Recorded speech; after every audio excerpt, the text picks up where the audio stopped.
নমস্কার, আপকামিং বাংলা চ্যানেলে আপনাদের সকলকে স্বাগত জানাই। আপনারা সকলেই জানেন, সমস্ত শিক্ষকদের জন্য বাধ্যতামূলক নিষ্ঠা কোর্সের পুরো সিরিজ আপনাদের প্রিয় এই আপকামিং বাংলা চ্যানেলে চলছে। আজকে আমি আপনাদের নিষ্ঠা এফএলএন ইংলিশ কোর্সের মডিউল 9-এর সমস্ত প্রশ্ন উত্তর দেখাবো এবং আপনাদের সামনেই লাইভ পরীক্ষাটা দেবো। এর আগে আপনাদের এফএলএন ইংলিশের 1 থেকে 8 পর্যন্ত সমস্ত মডিউলের কোশ্চেন অ্যান্সারের ভিডিও দিয়েছি। আজকে আপনাদের মডিউল 9-এর ভিডিওটা দেবো।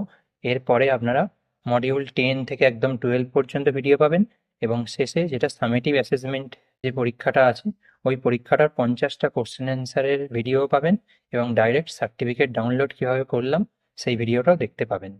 তবে আপনাদেরকে রিকোয়েস্ট করব, আমার চ্যানেলে দেয়া অন্যান্য কোর্সের ভিডিওগুলোতে আপনারা যেরকম উৎসাহ দেখিয়েছেন, এফএলএন ইংলিশ কোর্সেও সেরকম উৎসাহ দেখান। নিষ্ঠা এফএলএন ইংলিশ কোর্সে কিন্তু আমি আপনাদের উৎসাহের অভাব দেখতে পাচ্ছি। তাই সবাইকে রিকোয়েস্ট করব, যারা ভিডিওটা দেখছেন সবাই অবশ্যই ভিডিওতে লাইক করুন এবং ভিডিওটা কেমন লাগছে কমেন্ট করে অবশ্যই জানান। তাহলে চলুন আর কোনো টাইম ওয়েস্ট না করে ভিডিওটা শুরু করা যাক। দেখুন, আমি দীক্ষা কোর্সেস অ্যাপটি খুলে নিয়েছি। এখানে যে কোর্সটি আপনারা দেখতে পাচ্ছেন, নিষ্ঠা এফএলএন ইংলিশ কোর্স 74% কমপ্লিটেড দেখাচ্ছে। কারণ আপনারা জানেন যে নিষ্ঠা এফএলএন ইংলিশ কোর্সের প্রত্যেকটা মডিউলের ভিডিও আমি আপনাদের দিচ্ছি এবং প্রত্যেকটা মডিউলের শেষে যে অ্যাসেসমেন্ট আছে সেই অ্যাসেসমেন্টটা লাইভ এক্সাম দিয়ে আপনাদের কোশ্চেন অ্যান্সার দেখাচ্ছি। দেখুন, এক্ষেত্রে মডিউল 1, 2, 3, 4, 5, 6, 7, 8 পর্যন্ত ভিডিও আপনারা আগেই পেয়ে গেছেন। আজকে আপনাদের মডিউল 9-এর ভিডিওটা দেবো। দেখুন, মডিউল 9টা কিন্তু আমি আগেই কমপ্লিট করে নিয়েছি। বেশ কিছু পিডিএফ এবং বেশ কিছু ভিডিও আছে, এগুলো আপনারা খুব সহজেই কমপ্লিট করে ফেলতে পারবেন। এবং অ্যাক্টিভিটি সেকশানে এই যে দেখতে পাচ্ছেন যেগুলো, অ্যাক্টিভিটি সেকশানে ক্লিক করে কিছুক্ষণ ওয়েট করবেন।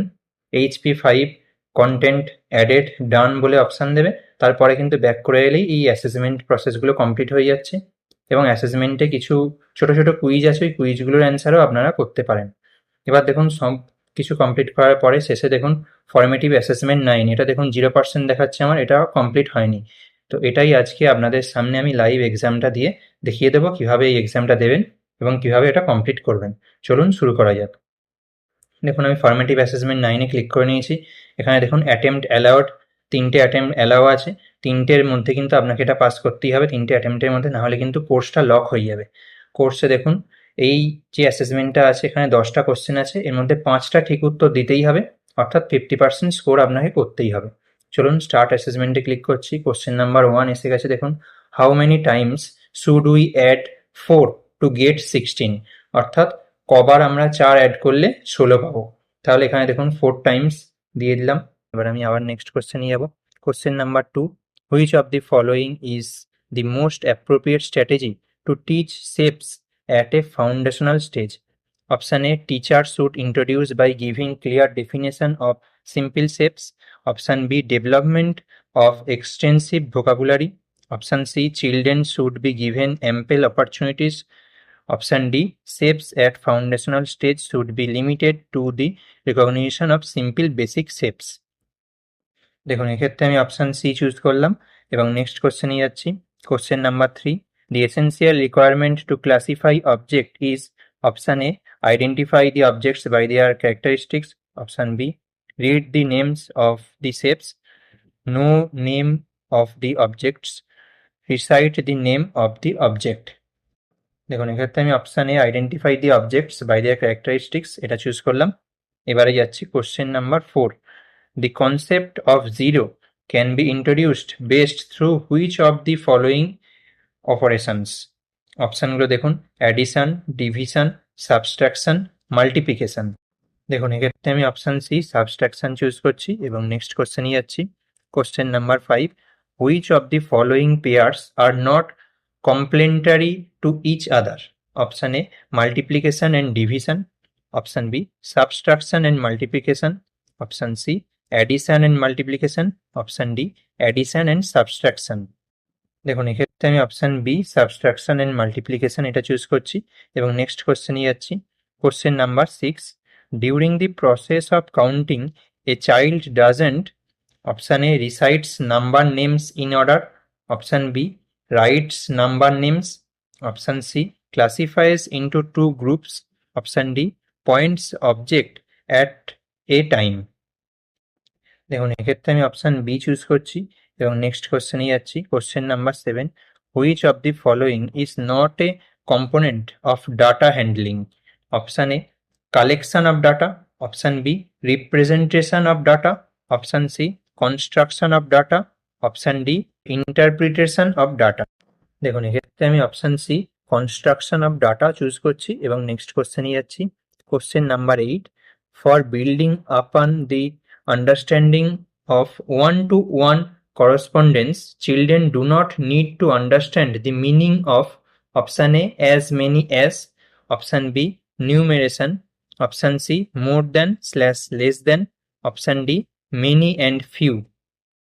দেখুন এক্ষেত্রে আমি অপশন বি নিউমেরেশন চুজ করছি এবং নেক্সট কোশ্চেনে যাচ্ছি। Question number 9, dash numbers are used to communicate the size of a group of objects? Option A all of the above, option B nominal numbers, option C ordinal numbers, option D cardinal numbers.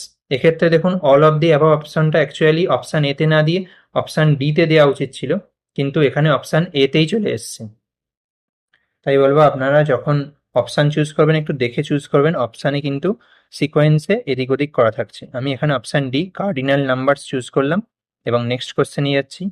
Question number 10, the ability to immediately perceive the cardinality of a collection, usually not more than 4 or 5 elements without counting, is called option A classification, option B conservation, option C substitution, option D serialization।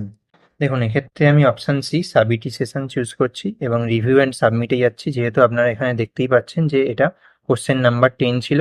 এই কোশ্চেনের answer আমি option C choose করেছি। Question answer দুটোই আপনারা দেখতে পেলেন।